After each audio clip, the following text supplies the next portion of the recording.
নমস্কার বন্ধুরা, রাজ্য সরকারের তরফ থেকে রমজান মাসের জন্য বড়সড় একটি আপডেট দেওয়া হলো। রেশন কার্ড যদি আপনার রয়েছে তবে আপনি এবার বাড়তি সামগ্রী পাবেন রেশনের দোকান থেকে। তো দেখতে পাচ্ছেন রমজানের মাসের জন্য রেশনে বিশেষ প্যাকেজে আপনি পাবেন ময়দা, চিনি আর ছোলা। কারা পাবেন, কিভাবে পাবেন, সবকিছু নিচে বলা হয়েছে। বিস্তারিত ধৈর্য সহকারে প্রথম থেকে শেষ পর্যন্ত দেখুন এখানে বলা হচ্ছে রমজান মাসে রেশন গ্রাহকদের বিশেষ প্যাকেজে ময়দা, চিনি এবং ছোলা দেওয়া হবে। খাদ্য সুরক্ষা দপ্তরের যে তালিকাভুক্ত 6 কোটি রেশন গ্রাহক রয়েছে, রাজ্য সরকার কিছুটা ভর্তুকি দিয়ে এই সমস্ত রেশন গ্রাহককে খাদ্য সামগ্রী দেবে। আর প্রতিটি খাদ্য সামগ্রী পরিবার পিছু এক দফায় 1 কেজি করে দেওয়া হবে। এটি কিন্তু পরিষ্কারভাবে বলা হয়েছে।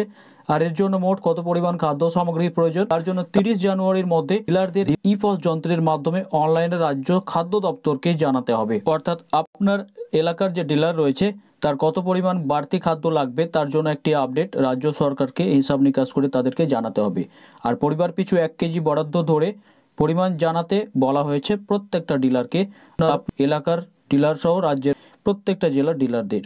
তবে এখানে একটা কথা বলার আছে, দেখুন যে কিন্তু রমজান মাসের বিশেষ প্যাকেজের খাদ্য সামগ্রী কী দামে বেচতে হবে খাদ্য দপ্তর তা এখনও কিন্তু জানায়নি। All India fair price of dealers ফেডারেশনের সাধারণ সম্পাদক বিশ্বম্বর বসু এই ব্যাপারে খাদ্য দপ্তরের প্রধান সচিব আহমেদ সিদ্দিকীকে চিঠি দিয়েছেন।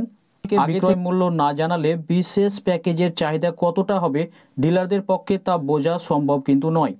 কারণ এই জানেন, আগে থেকে যদি দামটা ঠিকঠাক না বলে তাহলে পরবর্তী সময় যদি দাম বেশি বলে দেয় সেক্ষেত্রে কিন্তু অনেকেই নাও নিতে পারে। তাই জন্য সে কিন্তু এটি একটি ভালো কথা বলেছেন। তো কী দর এই খাদ্য সামগ্রী পাবেন রেশনের দোকানে গেলে অবশ্যই বুঝতে পারবেন রমজান মাসে। তবে ফ্রিতে দেয় তাহলে সব থেকে ভালো, আর যদি পরিমাণ কিছু কম নিয়েও দেয় সেক্ষেত্রেও ভালো। তাই আপনাদের এই আপডেটটা জানালাম, কারণ আগামীতে রমজান মাস, আর এই রমজান মাসে বাড়তি খাদ্য সামগ্রী দেবে রেশনের দোকান থেকে। তাই এই আপডেটটি আপনাদের সামনে তুলে ধরলাম। যদি ভালো লাগে অবশ্যই লাইক করবেন, চ্যানেলটিকে সাবস্ক্রাইব করে রাখবেন। ধন্যবাদ।